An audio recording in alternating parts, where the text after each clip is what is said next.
नमस्कार, स्वागत है आपका हमारे चैनल पे।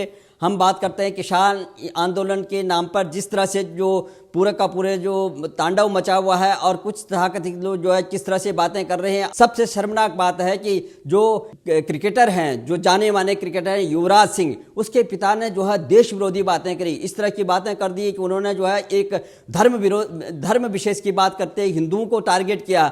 और जिस तरह से उन्होंने एक शर्मनाक जो भाषण दिया उस रैली में, जो बॉर्डर पे बैठ करके, इस तरह से जो है आज देश में जो है पूरे देश में उनकी गिरफ्तारी की मांग होने लगी। देखिए, युवराज सिंह को जब वो क्रिकेट खेलते हैं, लेकिन क्रिकेट में जब भी उनको सफलता मिलती है पूरे देशवासी उनको जो है सम्मान के साथ जो है लेते हैं और तालियां पीटते हैं। लेकिन युवराज के पिता जो स्वयं भी कभी क्रिकेटर रहे हैं और उन्होंने कई फिल्मों में काम किया है, इतने जो है देश के लिए काम करने वाला आदमी किस तरह से जो ये तथाकथित जो है बातें बोलता है, जो कि देश विरोधी बातें हैं। हमारे साथ जुड़ रहे हैं राजनीतिक विश्लेषक श्री पवन त्यागी जी। सर, आपका बहुत बहुत स्वागत है हमारे चैनल पे। सर, आप किस तरह से लेते हैं केंद्र सरकार, आज प्रधानमंत्री आवास पे जिस तरह से मीटिंग थी, बड़ी लंबी वार्ता चली और 5 घंटे तक जो है हमारे जो केंद्रीय मंत्री ने जो है किसानों के साथ जो वार्ता की है, और वो किसान आज भी बाहर आकर के कह रहे हैं कि 1% में जो है कि सरकार नहीं मानी। अब कौन सा 1% है, जब सरकार कह रही है कि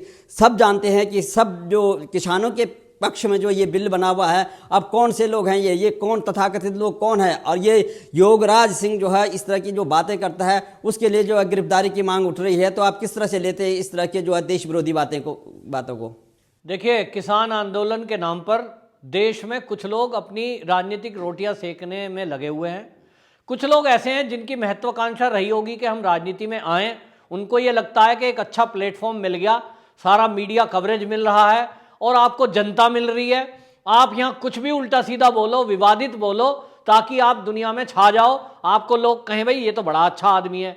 इस तरह की उल्टी जुबान अक्सर देशद्रोही लोग बोलते हैं। लेकिन बड़े दुख की बात है कि देश के जाने माने क्रिकेटर युवराज सिंह और उनके पिता जोगराज ऐसी भाषा बोले।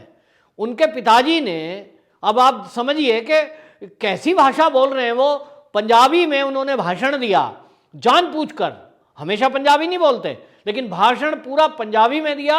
और पंजाबी में देते हुए उन्होंने आंदोलनकारी जो सिख परिवार वहां बैठे थे उनको भड़काने की कोशिश की और देश के प्रधानमंत्री और इस देश के हिंदू और स्त्रियों के विरुद्ध आपत्तिजनक टिप्पणियां की। उन्होंने कहा कि मैं जो है गुजरात में रहा हूं 15 साल।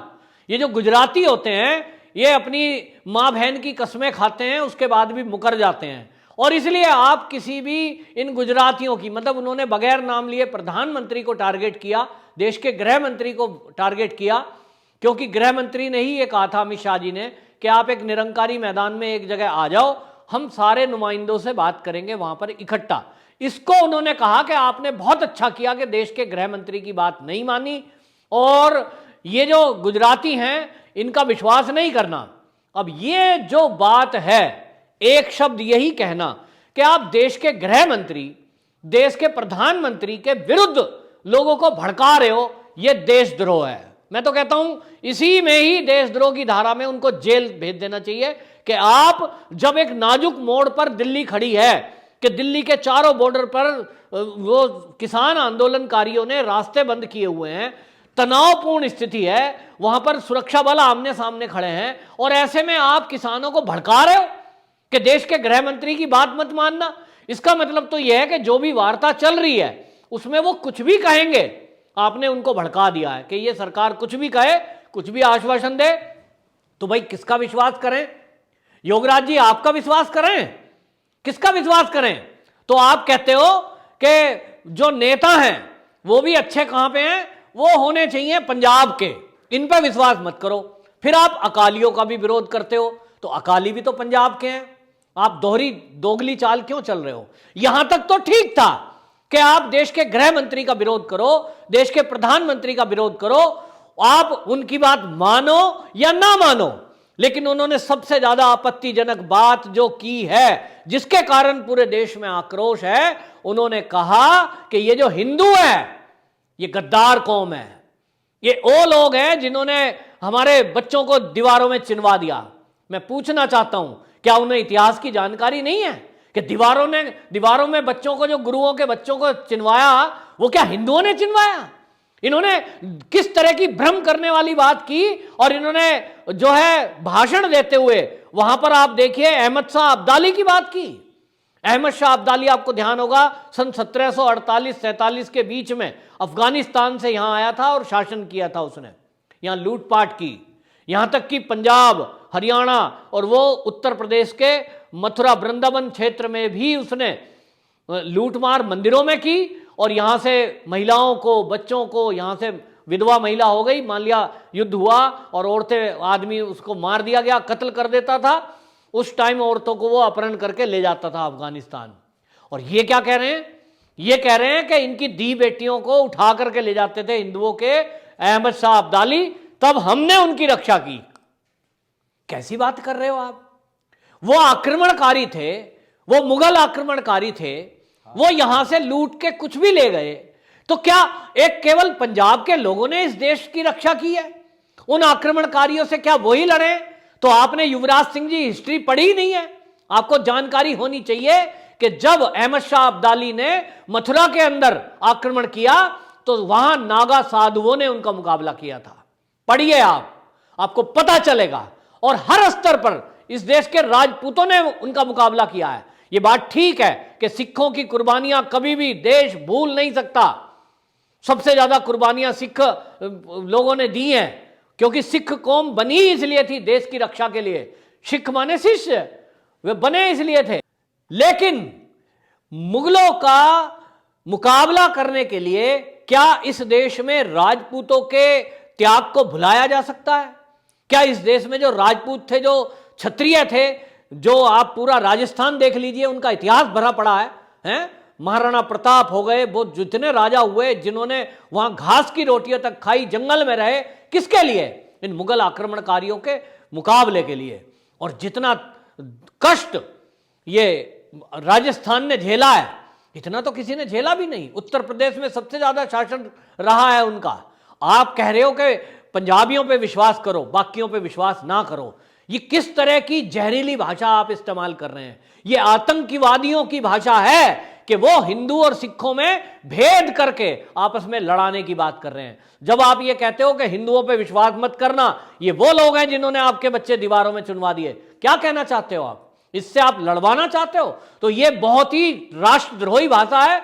और इसलिए इनकी मांग उठी है, सोशल मीडिया के माध्यम से ट्विटर पर ट्रेंड कर रहा है कि अरेस्ट योगराज सिंह, क्योंकि इन्होंने जो भाषा बोली है वो महिलाओं का अपमान भी किया है। ये महिलाओं को कह रहे हैं कि यहां से अहमद शाह अब्दाली उठा के ले जाया करता था। एक मुगलकारी आपको आक्रमणकारी क्यों समझ में आया? क्या बाकियों ने अत्याचार नहीं किए? यहां जो बाहरी आक्रमणकारी आए उन्होंने कितने बलात्कार किए? वो क्या एक ही था? लाइन लगी पड़ी है। औरंगजेब हुआ, कोई हुआ, जितने ये आक्रमणकारी आए सबने इस देश को लूटा है, सबने इस देश को लूटा, सबने इस देश में महिलाओं के साथ गलत काम किया। तो आप जो है लोगों को भड़काकर यहां दंगे कराना चाहते हो कि उनको कह रहे हो कि गृह मंत्री कुछ भी कहे आपको मानना नहीं है, तो आप गृह युद्ध कराना चाहते हो। आप पंजाब को पूरे देश से लड़ाना चाहते हो। आप कहते हो कि इस दुनिया में केवल भारत के अंदर केवल जो है पंजाबियां ठीक है, बाकी तो सब खराब है। क्या कहना चाहते हो आप? और इसलिए मैं कह रहा हूं तत्काल प्रभाव से राष्ट्रद्रोह की धाराओं में इनको जेल में डालना चाहिए। महिलाओं के अपमान के कारण जो इन्होंने ये भाषा बोली है उसके ऊपर इनको जो है सजा होनी चाहिए, महिलाओं के अपमान के लिए।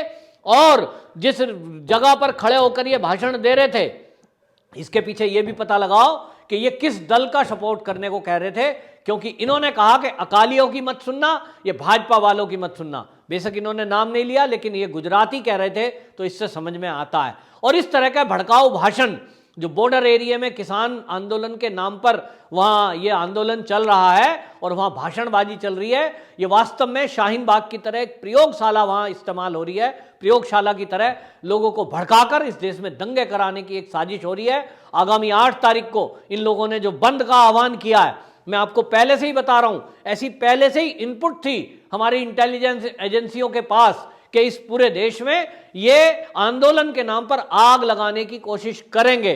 इसके पहले देश में आग लगे, ऐसे ऐसे लोग जो ये जहरीले बोल बोलकर लोगों को भड़का रहे हैं, किसानों के नाम पर अराजकता फैला रहे हैं, ऐसे लोगों को तुरंत जेल में डाल देना चाहिए ताकि इस देश की रक्षा सुरक्षा सुनिश्चित की जा सके। ये जो आंदोलन है, जिस तरह आपने कहा कि योगराज सिंह वहां पर जहरीला भाषण दे रहा है, आपको ध्यान होगा दिल्ली में जब शाहीन बाग हुआ, जब सीए का विरोध हो रहा था, इसी तरह देश विरोधी लोगों ने मंच पर आकर लोगों को भड़काया। आज उनके खिलाफ कार्रवाई की जा रही है, दिल्ली में वो जेल में बंद हैं। मैं कह रहा हूं ठीक इसी तरह आप देखिए, ये योगराज सिंह वहां क्या हिंदू मुस्लिम करने आया, अहमद शाह अब्दाली कहां से आ गया। तुम किसानों की बात करो, तुम जो है वो बिल पे बात करो, उसमें क्या खामियां हैं वो बताओ, उसमें क्या संशोधन करना है वो बताओ। बजाय उसके आप ये उल्टी सीधी भाषा बोल रहे हो। ऐसे जितने भी लोग इन सभाओं में भाषण दे रहे हैं देश विरोधी, उन सबको सरकार तुरंत जेल में बंद करे, वरना इस देश में एक ट्रेंड एक चल जाएगा कि किसी भी पब्लिक की भीड़ में आप कुछ भी देश विरोधी बोलो, हिंदू मुस्लिम को आपस में लड़ाओ, हिंदू हिंदू को आपस में लड़ाओ, हिंदू सिख को आपस में बांट दो। इन पे जब तक सख्त कार्रवाई सरकार नहीं करेगी, ऐसे लोगों के हौसले बढ़ते रहेंगे। बिल्कुल सही बात कहा आपने कि योगराज सिंह जो है कोई किसान नहीं हो सकता। योगराज सिंह ने जिस तरह से जो है एक व्यभिचारी, एक जो कुकृत्य करने वाला अहमद शाह अब्दाली की जो कुकृत्य पे जो कसीदे कसे हैं और हिंदू महिलाओं का जो अपमान किया है, और इसने जो है क्षेत्रवाद की बात को जो आगे भड़काने की कोशिश की है कि गुजरात के लोगों और ये तमाम ये पूरे देश को बांटने वाली बातें हैं। और जिस तरह से जो है एक हिंदुओं के प्रति इन्होंने जो वो बोला और क्षेत्रवाद की जो बात की है, उसमें जो है राष्ट्रद्रोह की धारा लगनी चाहिए। इनको सही बात हो रही है कि जो अभी जो सोशल मीडिया पर ट्रेंड हो रहा है कि इनकी गिरफ्तारी की मांग होनी चाहिए। भारत सरकार को इसमें सोचना चाहिए, क्योंकि इस आंदोलन के अंदर में तमाम लोग जो किसान नहीं हो सकते, क्योंकि किसान की कोई भाषा ही नहीं है। किसान को तो अपनी मांग मनवाने की बात हो रही है, लेकिन ये जो है देश को तोड़ने वाली बात कर रहे हैं। इसका मतलब है कि कुछ दाल में कुछ काला है जैसी इनपुट्स आ रहे हैं। आपने पहले भी बताया, आपने जिस तरह से हमारे दर्शकों को बताया, बहुत बहुत धन्यवाद त्यागी जी आपका।